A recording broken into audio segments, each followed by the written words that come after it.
Good afternoon, my name is Peyton, and today I'll be doing my first trumpet teaching lesson with Remington Carter here.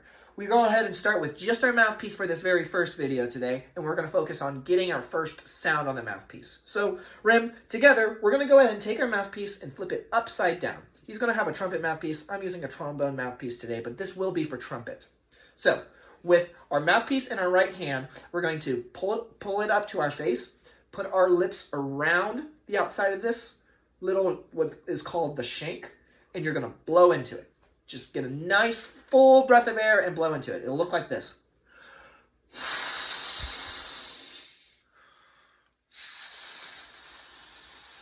Good. Now let's focus on making sure that when we breathe in and we push out, we keep a steady flow of air the entire time. It should look like this across the entire way.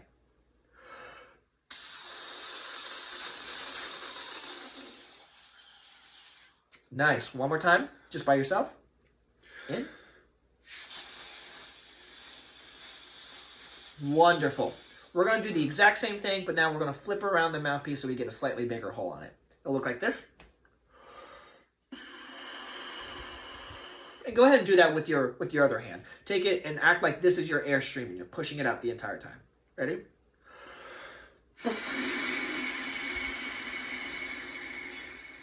One more time.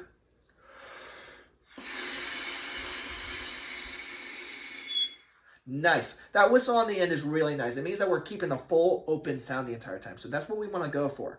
Now, what we're doing is called the M-blow method. So with our nice airstream that we're doing, we're going to take our lips and we're going to put them together. Just a little bit like that. While we keep our airstream going, it's going to go in between our lips right here. And when we close it off, that's what's going to create our buzz. So we're going to blow and then compress the lips. It's going to look like this. I'll do it one more time. Let's hear you do it. It can be any pitch you want to.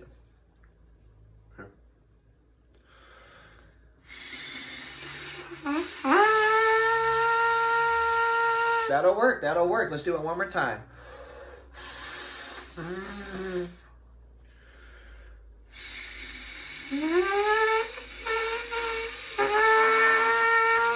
Nice. So we're getting a really high-pitched sound, which is really good. It just means that we're using a lot of air and we're keeping a really tight lips. Now, whenever we're thinking about changing the pitch a little bit, all we're doing is we're keeping the same amount of air, like we're keeping a good solid air stream the entire way through. It's not changing anything. What we're doing is we're changing our vowels on the inside. It's like how we sound off our letters and words is by changing our vowels, and that's how we kind of change how we pronounce things. It's the same idea with our instrument, where we're changing the vowel, which is our mouth, the embouchure, the aperture, things like that, is what's going to change our pitch. So I'll go ahead and start. I'm going to play just anything, and I'm going to come down and find a singular note by going up or down. Whenever I'm going up, I'm going to slightly compress more, and I'm thinking E inside. I'm going E, and it's nice and very wide. Whenever I'm going for the lower pitches, I'm actually going to push slightly out more, relax my lips, and I'm going to say ooh. It's going to go E and ooh, E and ooh. I'll do it first. It's going to sound kind of like a siren.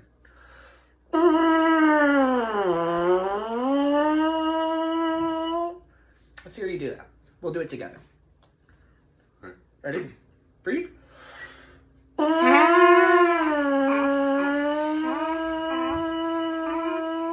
Let's start on a really high note this time, and we're going to go all the way down. 1, and breathe.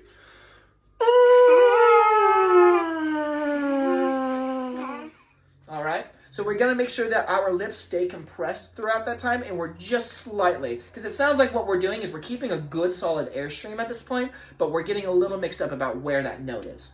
Let's do it one more time together.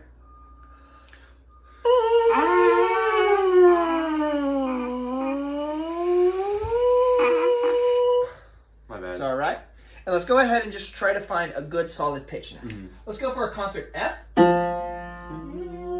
I'm going to play it in the same octave as you, so it'll sound the exact same as this note here. If you have to move around to get that note, it's totally fine. And just go ahead and find that note with me. I'll go ahead and start playing it, and then you join me. Okay.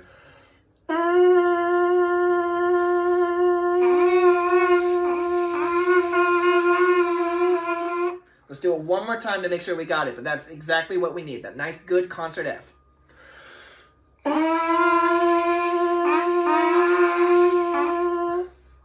Let's do it one more time. Solid airstream the entire time, because you got the right note.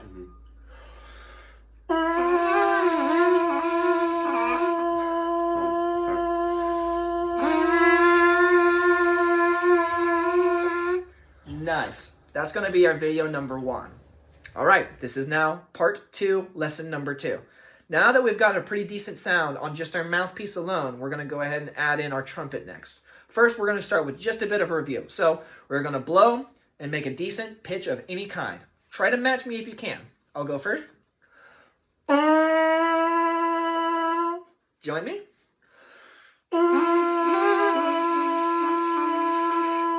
Nice. Let's do it one more time.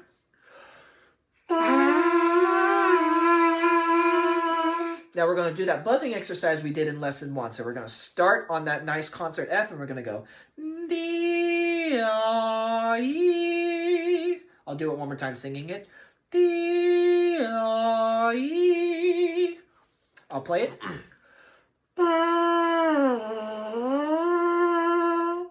Let's do it together a little bit slower than that. 1, 2, and 1, 2, ready, go.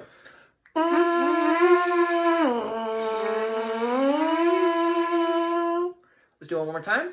1, 2, ready, and go.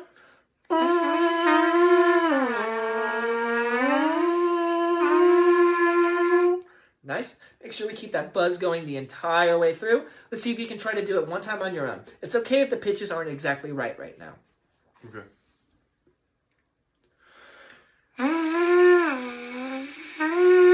Okay, let's do the same thing, but let's hold out each pitch a little bit longer, so give it a little bit of time for each of them. Oh, hold on, let me try again. No problem.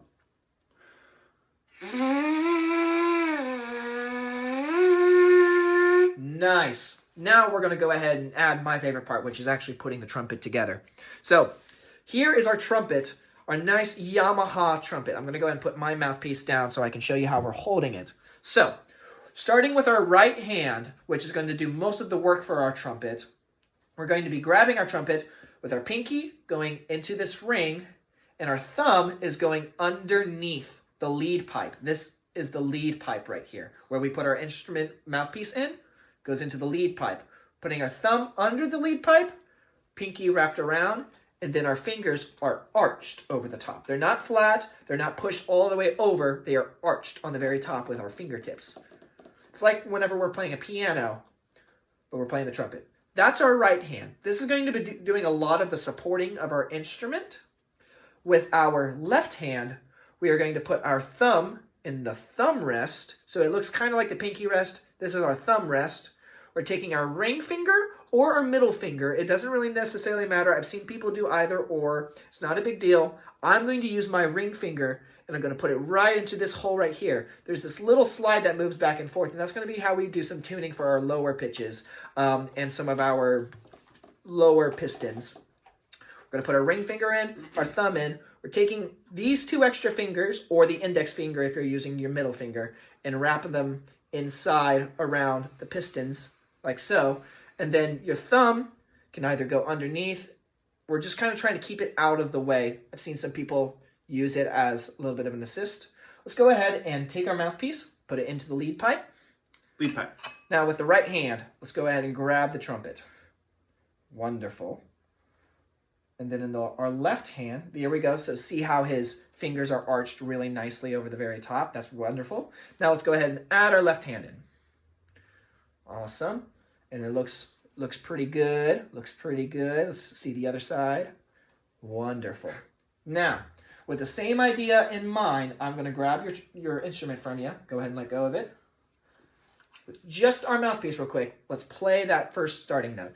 It's going to be a G on the trumpet. G.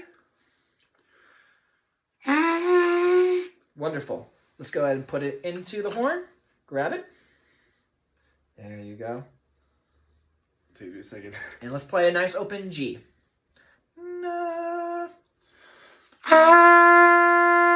Now, The same exercise we're doing. Da, da, da. G, C, G. Whenever you're ready. Nice. Let's do it one more time. 1, 2, ready, and go.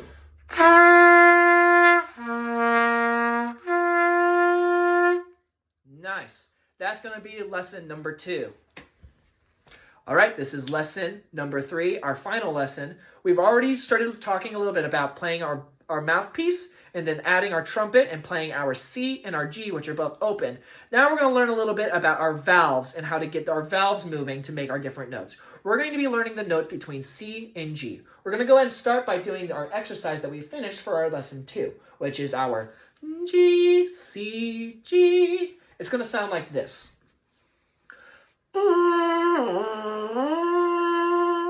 But let's do it nice and slow in half notes. So it'll be G, C, G. So that sounds good? Mm-hmm. 1, 2, ready, and go. Again, and go. One more time.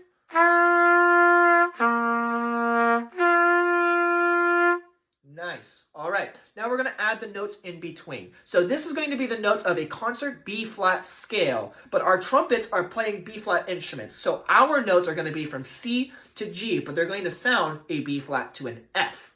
So for our sakes, we're going to learn them based off of our pitch. So not concert pitch, but from the B-flat pitches. So we're learning C, D, E, F, and G. I'll explain those one by one. If I can go ahead and borrow your trumpet real quick. So, I'm going to assign each of these notes a number. 1 being C, and 5 being G, which is our last note. So, starting note is C, 1, G, our last note is going to be 5. And we're going to add those notes in between. This is what the series looks like on the trumpet. I'm going to get a little bit closer to the screen so that we can see this together. So, our C is going to be our lowest note starting off. Bum. The next note is going to be a D, which is a concert C. When we play that, we are playing 1, skipping over the second valve, and playing down the third valve. What's important to know about this note as well is that when we're playing with our third valve, we want to push out this slide. It's also called kicking. We kick out our slide so that our note stays in tune. And we're going to push out, I would say maybe like an inch and a half, dependent on our sound. For our 5th and 6th graders, this is really not something that we're going to be worrying so much about. This is going to be something we think more about in our middle school and high school range. But it's go ahead and be a good idea for us to start talking about it now. So we have 1, which is C. We have 2, which is D. The next one is 3, which is 1 and 2. This is our E. The 4th note, F.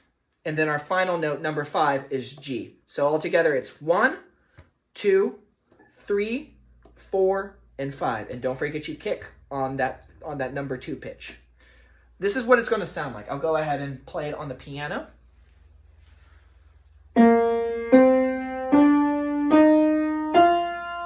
Let's hear you play that. 1, 2, 3, 4, 5. I'll do it one more time. 1, 2, 3, 4, 5. Go ahead and play it. Good. Oh, my bad. There you go. 1, 4. Let's do it one more time. Oh, let's try again.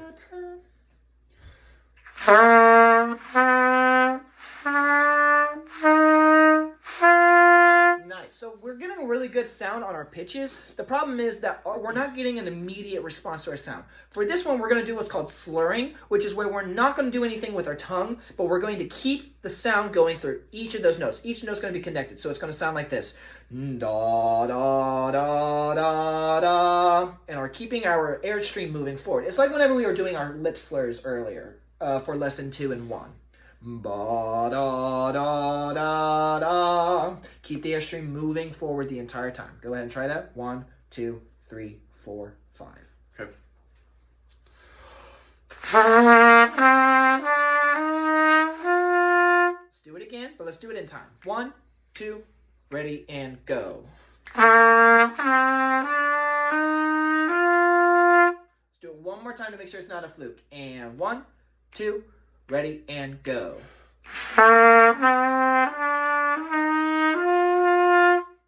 Nice. That's going to be our third video. All right, this is the performance demonstration, reading a little bit of sheet music with Remington Carter as our trumpet player. This is Song of the Fjords out of the Standard of Excellence book by Bruce Pearson. This is number 27, page 9. Go. 1, 2, and 1, 2, ready, go.